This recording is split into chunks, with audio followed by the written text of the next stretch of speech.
Hi, we are going to continue our video on the root of the ASEAN financial crisis. So we are going to continue to the next slide from the previous video in part 3.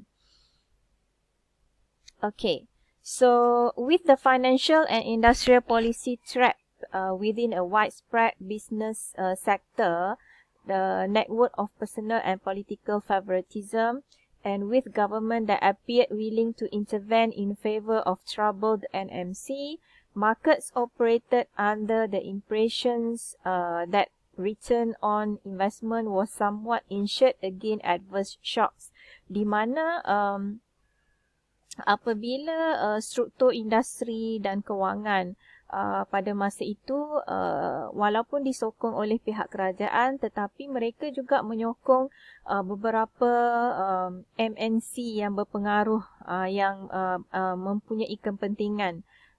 Jadi kita melihat bahawa return on investment juga mengalami satu adverse shock lah, kan, disebabkan oleh unsur favoritism yang wujud pada ketika itu. So walau bagaimanapun, such forces and belief represented the foundations of a sustained process of capital accumulation resulting in persistent and sizable current account deficit.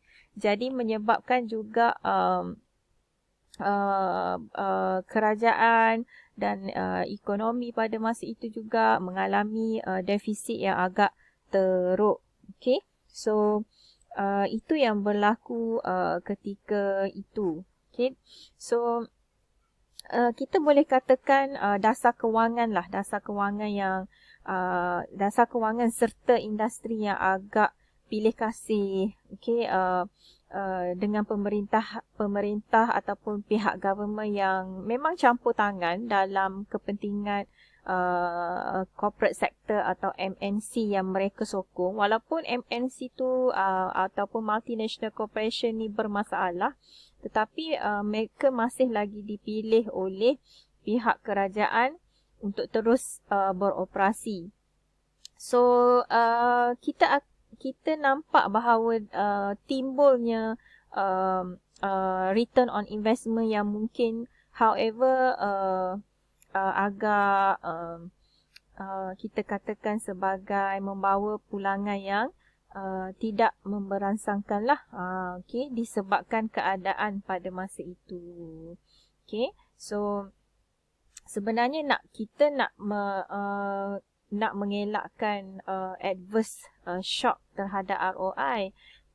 Walau bagaimanapun ada MNC yang walaupun disokong oleh kerajaan, tetapi masih juga mengalami kerugian. So keadaan ini menambahkan lagi permasalahan pada ketika tahun 1996 dan juga 1997. Okay, so while common wisdom holds that borrowing from abroad to finance domestic direct investment should not raise concerns about external solvency. So it could actually be the optimal course of action for undercapitalized economies with good investment opportunities, i.e., the evidence for the ASEAN countries in the mid-1990s highlights that the profitability of new investment ventures was low. So, borrowing pada ketika itu memang banyak berlaku borrowings daripada luar negara. So, satu countries tu memang meminjam dana daripada institusi kewangan antarabangsa dan juga negara asing.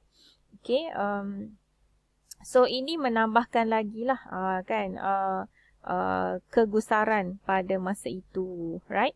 Dan walau bagaimanapun memanglah ketika itu kita tak nak kalau boleh menyebabkan permasalahan tidak mampu bayar balik hutang-hutang yang sedia ada.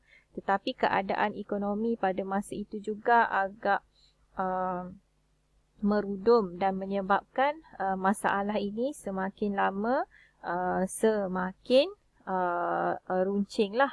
Okay, dikatakan agak kritikal, right? Especially di negara-negara Asia Tenggara pada masa itu. So in 1997, sebelum krisis bermula, as many as 7 of the largest conglomerates could be considered effectively bankrupt. Okay, so banyak syarikat pada masa itu mengalami bankruptcy dan file bankruptcy declaration, okay, disebabkan masalah yang mereka hadapi. So di Asia Tenggara pada masa itu dan juga negara Asia tak ketinggalan one of the countries yang agak membangun, agak maju sekarang, iaitu South Korea. So kalau di South Korea pada masa itu, antara syarikat mereka yang mengalami masalah adalah seperti Hala Group. So Hala Group ni satu conglomerate company yang sangat besar di South Korea. You boleh Google, check tengok apa terjadi pada Hala Group. And Hala Group pada masa itu meminjam duit dan dana daripada Hyundai Group. Okay, Hyundai yang car makers tu, car manufacturer tu kan, Hyundai.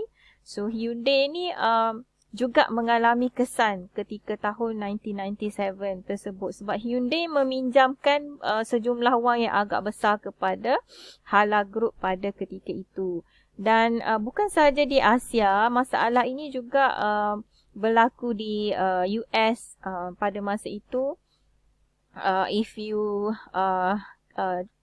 may check lah, seperti syarikat yang famous seperti Apple kan, pada tahun 1997 juga mengalami bankruptcy sehingga menyebabkan saingan mereka iaitu Microsoft terpaksa tolong bail out sejumlah $150 million kepada Apple untuk mengelakkan Apple daripada menghadapi masalah dan terus bankrupt lah. Okay, dikatakan Microsoft pada ketika itu berbuat demikian untuk mengelakkan mereka dicop sebagai satu-satunya syarikat yang monopoli. Okay, ketika itu. Sebab pada masa itu Apple dan Microsoft memang bersaing rapat dalam industri teknologi. Okay. Termasuklah syarikat seperti Marvel Entertainment yang you selalu tengok Avengers kan, filem-filem Avengers dan sebagainya tu. Marvel Entertainment pernah file bankruptcy in 1996. So bermula dari sini apabila largest conglomerates ni mula file bankruptcy satu persatu. So kita boleh lihat bahawa keadaan ekonomi pada masa itu tidak begitu bagus. So investment rates and capital inflows in Asia remained high even after the negative signal sent by the indicators of profitability. Walau bagaimanapun, kadar investment dan capital inflows masih lagi tinggi. So, in parts, this occurred because the interest rate falls in industrial countries such as Korea and Japan lowered the cost of capital for MNCs and motivated large financial flows into the ASEAN countries. Dan pada masa itu khususnya lah ekonomi walaupun mengalami sedikit masalah, okay, dan di negara seperti Korea dan Jepun mereka mengalami kejatuhan kadar interest, okay, walaupun mereka dua-duanya adalah negara maju yang sangat kita katakan menjadi pemicu dalam sektor industri di Asia Tenggara pada masa itu. Tapi terjejas jugalah, okay, mengalami interest rate yang menurun dan krisis tu makin lama makin merebak ke negara-negara terdekat. So, however, the crucial factor underlying the sustained investment rates was the financial side of the moral hazard problem in Asia, leading local banks to borrow excessively at home country. So, masih wujud permasalahan di sini kerana bank-bank yang ada di negara Asia pada masa itu masih lagi melakukan pinjaman secara besar-besaran. walaupun mereka dah nampak indikator bahawa ekonomi tidak memberansangkan pada masa itu. So, financial intermediation played a key role in channeling funds towards ventures that were marginally, if not outright, unprofitable from a social point of view. So, kita katakan bahawa perlu sangatlah ada campur tangan lah kan, dan sektor industri, sektor kewangan pada masa itu harus memainkan peranan penting, terutamanya sektor-sektor perbankan dan kewangan untuk channel the funds yang boleh menguntungkan mana-mana companies ataupun menguntungkan balik keadaan ekonomi pada masa itu. Okay. So many studies, however, focus on structural distortions in the pre-crisis Asian financial and banking sectors. So banyak studies yang dibuat berkaitan dengan masalah ataupun krisis Asian crisis pada masa itu, especially sebelum bermulanya krisis in 1997, dan one of the main roots ataupun causes yang dikatakan menjadi penyebab adalah pertama, lack supervision and weak regulation. So pengawasan yang agak low ataupun lemah daripada pihak kerajaan terhadap aktiviti-aktiviti kewangan dan corporate pada masa itu, dan juga termasuklah pengawasan yang agak lemah terhadap aktiviti pertukaran mata wang asing. Keduanya, low capital adequacy ratios, nisbah kecukupan modal yang agak rendah. Ketiga adalah lack of incentive compatible deposit insurance scheme, di mana pada masa itu masih sangat lagi kekurangan skim insurans deposit yang sesuai dengan insentif yang sedia ada. So kalau pengguna memberi deposit ataupun menyimpan deposit ataupun membuka akaun simpanan pada mana-mana bank, simpanan mereka itu masih tidak dilindungi oleh insurans dan sebagainya. And insufficient expertise in the regulatory institution, dan masih lagi tidak cukup kepakaran lah dalam institusi, especially dari sudut pengawas kawal selia dan sebagainya. Okay.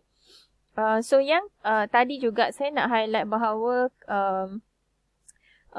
this financial intermediation, perantaraan kewangan ataupun antara sektor industri, sektor kewangan ni memang sangat perlu untuk memainkan peranan yang penting lah, supaya dana yang sedia ada dapat disalurkan kepada pihak yang sepatutnya, yang boleh membawa keuntungan. Okay. So this is the one of the reasons as well. Saya continue So one of more reason ada lagi 4, which is distorted incentive for project selection and monitoring. Maknanya berlaku penyelewengan lah terhadap pemilihan projek yang berbilion jumlahnya dan sebagainya. Kurangnya pengawasiliaan kan terhadap projek-projek besar, projek mega pada masa itu. And next, outright corrupt lending practices, yang mana aktiviti peminjaman wang dijalankan secara meluas tetapi tidak mengikut prosedur yang sepatutnya. So mungkin berlaku pilih kasih, corruption terhadap pihak mana yang patut didahulukan pinjaman oleh bank dan sebagainya. Okay. So kita juga ada 2 lagi faktor, saya akan explain in the next coming video.